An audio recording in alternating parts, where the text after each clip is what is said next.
Yeah, I'm having a very provocative question. Yes. So since the WHO was actually kind of financially supported by the U.S. and by this philanthropic organization that is led by Bill and stop triggering me. Stop triggering me. Okay, so my question is, usually whomever the founder is or whomever provides the financial support also kind of provides a direction into where should the organization go and how the organization should actually deal with the issues at hand. So could we now say that those who financially supported the whole thing and who were the founders of WHO were not actually providing enough directions or were not really being actively involved in how we are dealing with the viruses and stuff? Is it really that this is solely the responsibility of the organization, or is the founders and the financial supporters as well?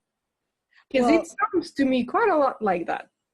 Well, what I can tell you is the WHO, along with the World Bank and the other, the IMF and other kind of international dominant organizations, were all created out of the Marshall Plan post-World War II. Mm-hmm. So this is an organization that's been around since the 1940s. And there's no question that the major funding or country, nation states of the organization do in fact have some weight in the direction in which the organization goes.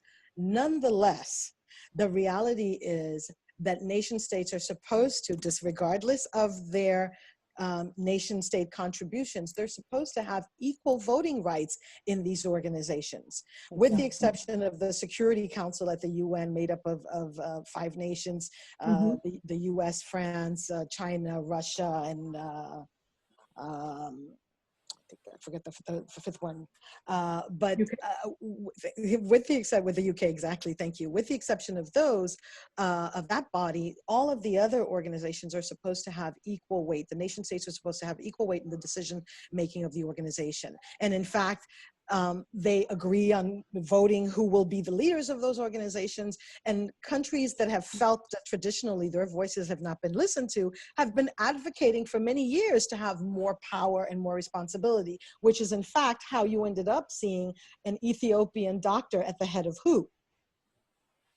Right. So these are the power dynamics that we are. These are the power dynamics that have been changing over the last decade, I would say, where countries that have felt that they are contributing to these organizations, but are not getting the representation that they feel they should be having, or not having the influence that they should be having, are saying, no, wait a minute, I'm contributing. My taxpayers are also contributing. I want to say. And so you're now seeing at the heads of many international organizations, UNCTAD's head is also from Africa, from the African continent. So you have a whole different dynamic going on than you did, let's say, up until the end of the 20th century. The beginning of the 21st century has seen a change in dynamic, but it's slow.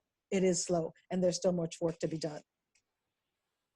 So what happens next? I mean, now Trump has withdrawn. I mean, we've seen that pattern so many times already. There's been like Paris Agreement and Trump withdrew from that. So, no whatsoever global policy with regard to climate change. Okay, now the WHO, is that like a new pattern that we can just get used to, or how do we run the world then? I don't know if it's a pattern that we should get used to, because the November elections will tell us what the US will look like. But one thing's for sure is that the United States has decided that it wants to go rogue, as I put it. It wants to go its own way.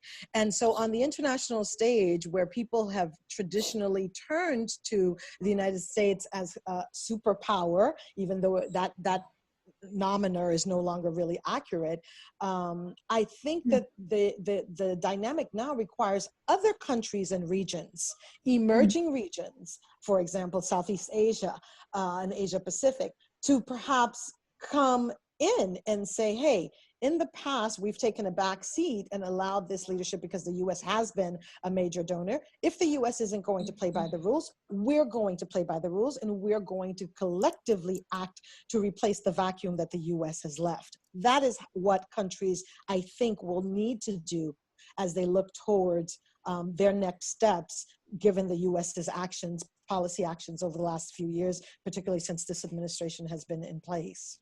Mm-hmm.